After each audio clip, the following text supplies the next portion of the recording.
Hi everyone, it's Courageous and I am here with another video. So I, off camera, have gotten into deck edging. I have dipped my, my feet into deck modification.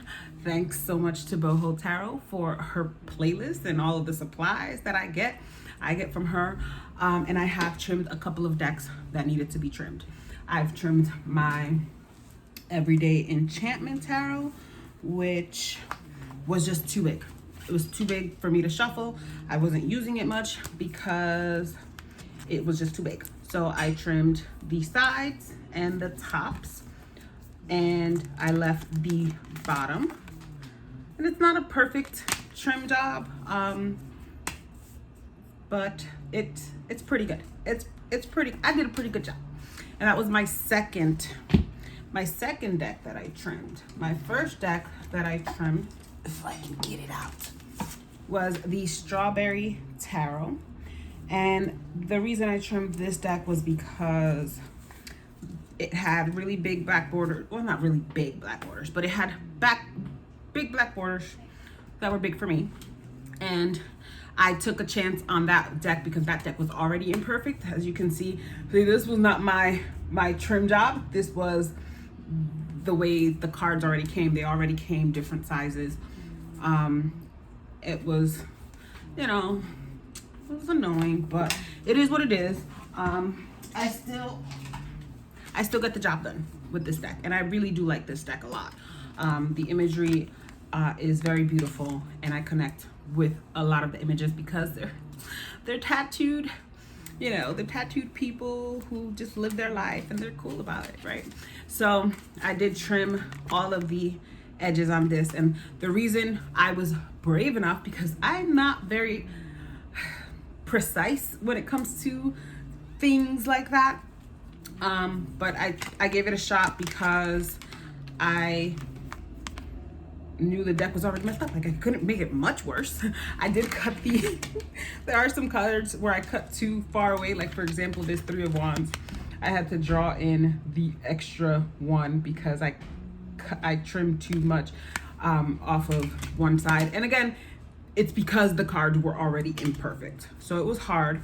But I haven't edged this deck, but it is on my list now that I have boldly gone where so many have gone before in the world of edging. So I did a walkthrough of the Old World Tarot Sepia version, and the deck already has these black borders. It had white, like, it wasn't edged. I edged it myself, and I think I did such a great job. And let me tell you, I've seen edging videos where people go a single card at a time. I did not do that. So what I did, I took this permanent marker and I just held, because again, I couldn't mess it up because it's already black, so you wouldn't see it. So I took a few cards at a time. I probably took more than this at a time.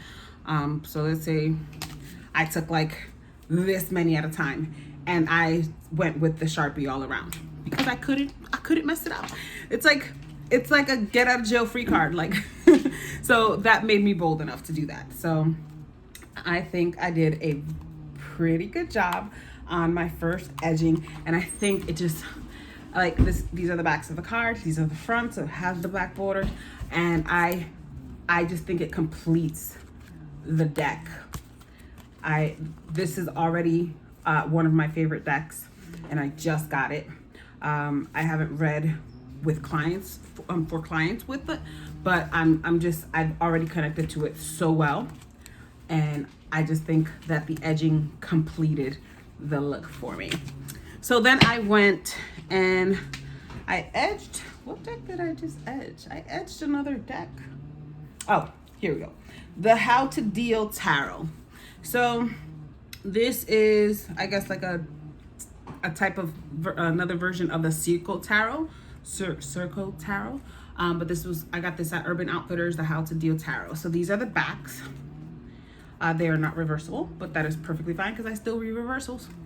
And I edged it in black. And again, I did the same kind of thing that I did with the old world, because I just took a few cards at a time and went with the black permanent marker along. So I did not go card by card.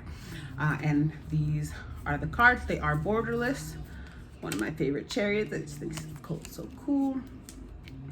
So I just think the black, I just took the black because of the eyes, and I just think it just makes the look. And this is one of my favorite decks to read with for clients, so I do use it a lot, and I just thought I did a good job.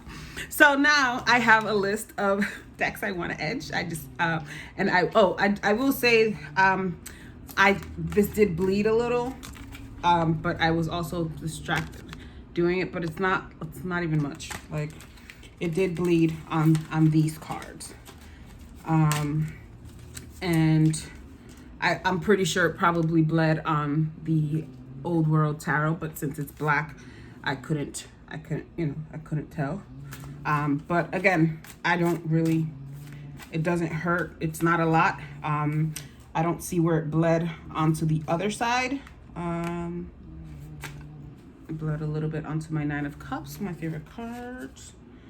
Bled a little on the tops of here, but it's not, I feel like it goes with it, because this deck is very, it's like the type of the drawing. Like, see, if it bled onto this, did it bleed onto this? Like, it goes with the aesthetic of the deck. So it's not even like it, I feel like it just completes the vibe. So I'm not really upset. It did bleed onto my 10 of Pentacles, but it's not that bad.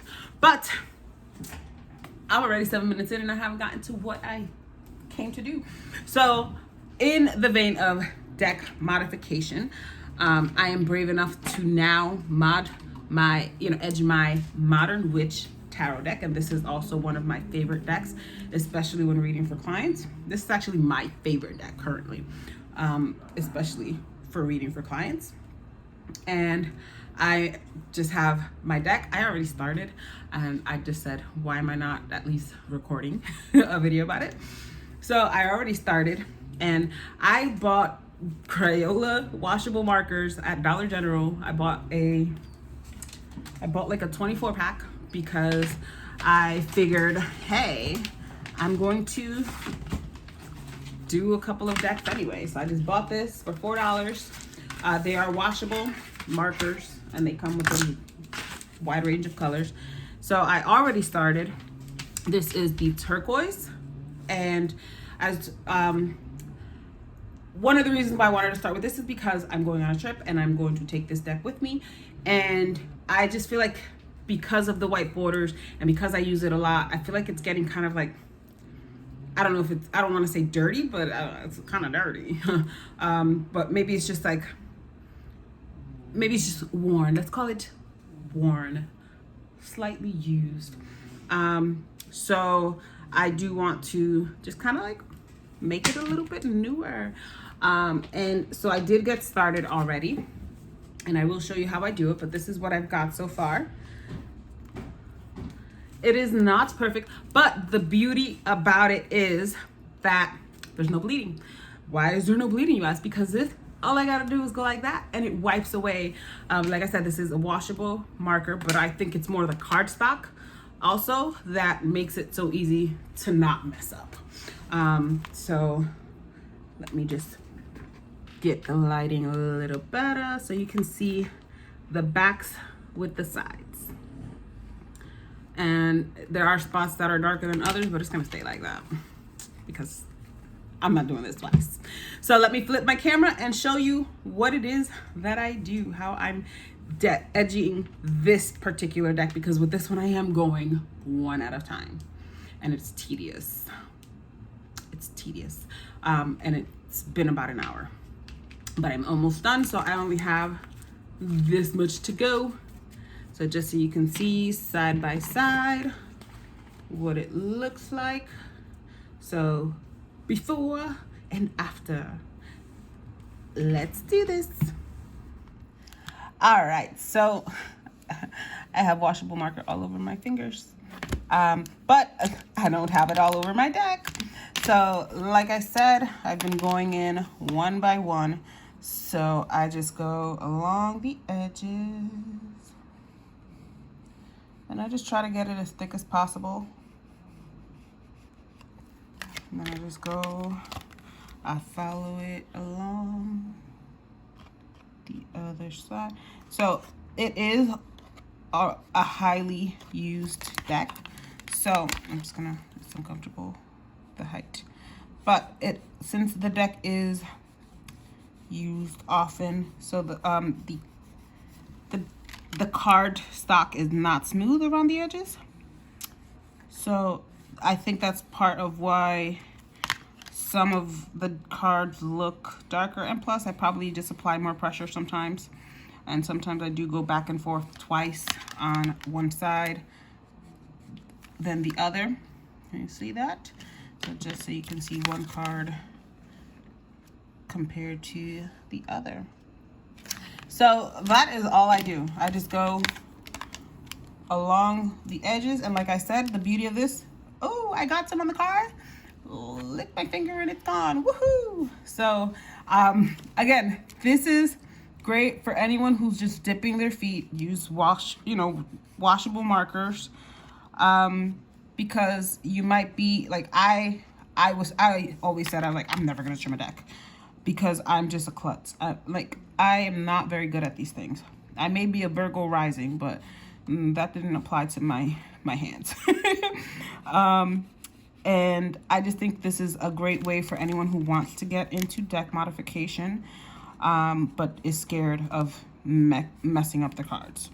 And this is a mass market deck. I can always just buy it again if I mess it up too much.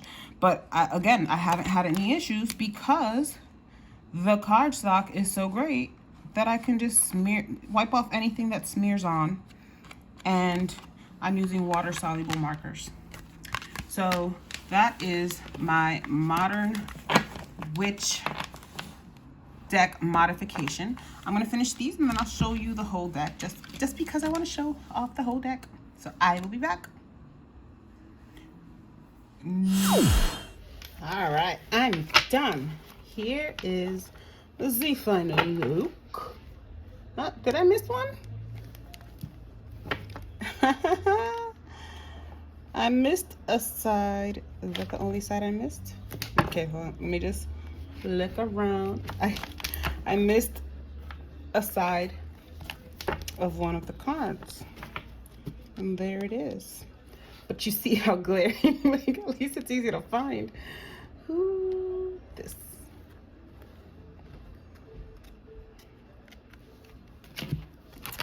Ten of Wands. All right, let's just finish this right up, shall we? Here we go.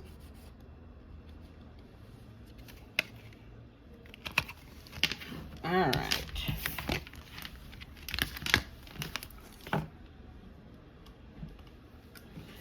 Now, after the Ten of Wands, our work is done. Our work is done.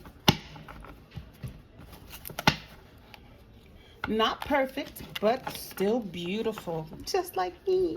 All right, so what do you think of my deck modification? My first edging in color, and then, you know, this was my first edging in all black.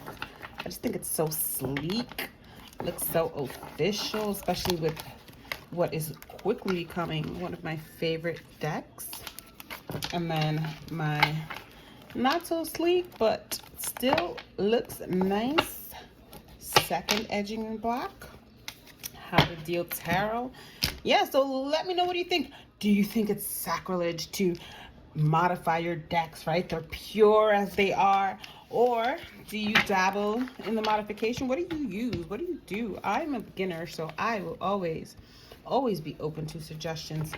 But like I said, I took a chance on this deck because I found that it was easy to wipe off any mistakes. And yeah, I just think it looks a lot nicer than the white that was kind of very worn and kind of changing colors on me.